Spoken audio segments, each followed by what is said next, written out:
Hi, welcome to the Studio G23 podcast. I'm Megan Chapman, and today we have a special guest as part of the podcast. We've got Philip from the Comedy Corner, actually here in the flesh, and he's going to ask me a few questions off the top of his head, and we're going to have a nice little conversation about art and anything else that comes up. If you hear some lovely background noise, it's because we're actually recording from a beautiful pub here right in Leith. So here we go. Welcome, Philip. Hey, Megan. How you doing? I'm doing well. Thanks for being here. Thank you. Yeah, it's a good place to hang out. It's quiet, bit of music.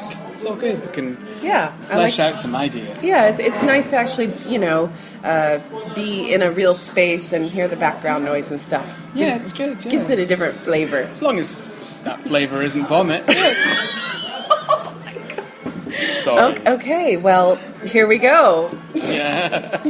I was wondering, I've emailed you a bunch of questions. I had a few lined up because I'm genuinely interested in, it's an avenue that I never went down. So I'm always intrigued about art and artists' processes. That's why all my questions were the way they were. But I've had a few others. Like, I never really know if artists like hearing what people see in their work. So if, my mum today walked past one of yours that's in my hallway, and she just started pointing at it, and she went, "There's a ghost, and there's a ghost. I can see the face there." And I was like, do you guys as artists like it when people say, "I see this in it"? I know what the titles of those works are, and I think your intention wasn't to portray ghosts in any way or shape or form, but it's what my mother saw in it. So do you guys as artists, do you like hearing what people see in the work? Do you like to see it from another viewpoint, or do you guide viewers into what you intended to portray in the work? Right. Well, as an abstract artist, I know that my work is open for interpretation, and I know that a lot of people maybe aren't comfortable with abstract art, and so the way their brain processes things is that they need to see something definite in the piece. And so a lot of people's brains work that way, where they say, "Oh, I see a landscape or a lighthouse or a ghost or a funny face," or and that's, I've found over the years that that's pretty typical, especially of abstract art. That's the first way someone kind of connects to the work and connects to the artist, and it's kind of like a little conversation starter, if you will. So that part of it doesn't really bother me. I will have to say, as an abstract artist, I rarely ever see the things that they see, even if I look for a really long time, and even if I say, "Could you point that out to me?" I usually still can't see it, and I have a hard time even seeing like shapes and things in clouds, things where you would normally see faces. I have a hard time seeing it. So I always think that's kind of funny, because it's just not part of my brain, but it seems to be how other people's brains work. It is interesting. Yeah. That she would see. You can stare at something long enough and you'll see images, pictures on a wall or whatever, but she just immediately went for that. But then she's got the gift, so I think she's psychic. Right. Well, when you said ghost, I was like, well, that doesn't exactly surprise me that there might be some ghosts lingering about in my paintings, because I'm always sort of interested in that kind of energy, and as you know, I had a body of work not that long ago called Ghost of the Past, Exposed, based on my family. Yeah, that's good. And thank you. So yeah, I think whatever anybody needs to see in the work is fine.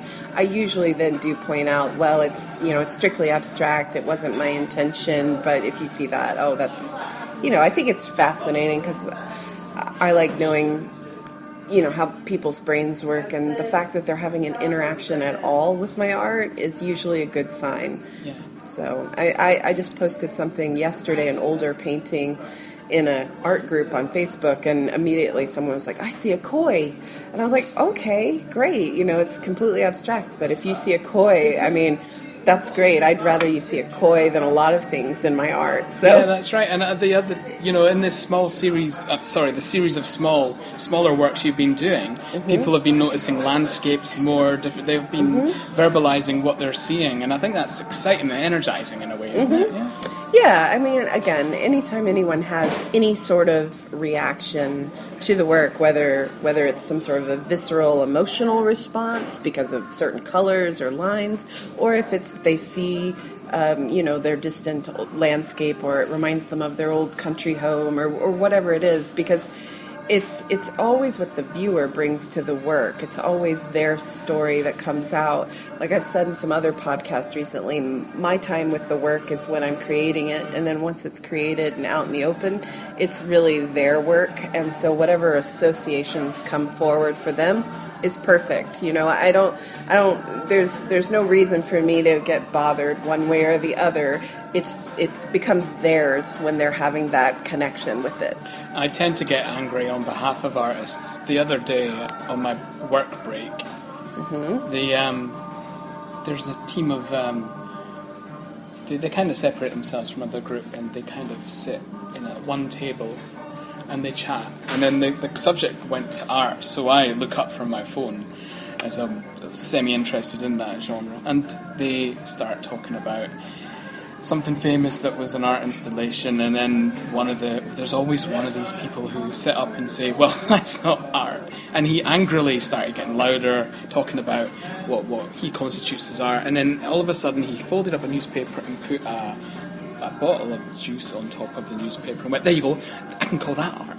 So I then approached the table and went, well, you could call it art, but it's all about the context, isn't it? People like you make me really angry. If you're not willing to see the story attached to it, or what the artist intended to portray, then you're just on the hiding to nothing, and you're just being angry for no reason. I just prefer to hear the artist's story. Tracy Emin's Bed is an antithesis of that.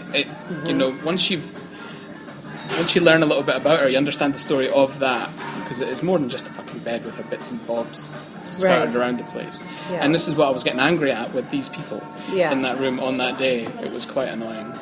Right. Well, I mean, I do think that there is a bit of this idea that art is an elitist, untouchable thing, and so then that it's not for the common person or whatever, and so it's really easy to knock art down a peg or two. And so that happens. That being said, now I have walked through some modern art installations and kind of felt the rage, because maybe it was just a room full of empty Coke bottles or something, and for me it's really important that I feel something, like I want to experience an emotion. So I could say actually that artist was successful, because I felt the rage. Like, what is this art taking up all this space in this, I want, but then again, maybe it's just because my paintings weren't in that space. You know what I mean? I think it's a complex. Yeah. I think it's a complex issue, and I don't have to like all the art I see, and neither does anybody else, and so. But at the same time, I think most forms of art are valid and needed in the world. I mean, there's a lot of junk in this world, and so I'm not going to complain if there's some art in the mix. However it is, if it's made by Coke bottles or video art or whatever, I may not respond to it, but I still think it has a valid place in our society. I remember one of your recent quotes. It's a very simple one. It's support a living artist today, and it really made me feel guilty for buying that Dali that time. Well, I don't think you need to feel guilty for buying a Dali, but yeah, I mean, I think that is this idea that most art is from these famous fancy dead people, and that's what art is, and that art that is made by people today, contemporary people today, doesn't count for the same as like a Dali or a Van Gogh or whatever, that is art. But it's so important to buy the art that exists today and support the artists that exist today, because when they don't need the support when they're dead. Yeah, you're right. And where can people look at your art and purchase, perhaps? Oh yes, well, they can go to meganchapman.com. They can also go to my Etsy shop, where all my newest small pieces are currently. My Etsy shop is Art Maven. So you can get to Art Maven from my website, meganchapman.com. So we're all done for today. So thank you so much for joining me and asking me these questions, having a little conversation. We'll have to do it again sometime. And where can people find the Comedy Corner? I'm on @ComedyCorner on Twitter. All the links are there. There's a link to the website and the Facebook page, and you'll hear more from me over the festival. Great. All right. Thanks. Bye. Bye.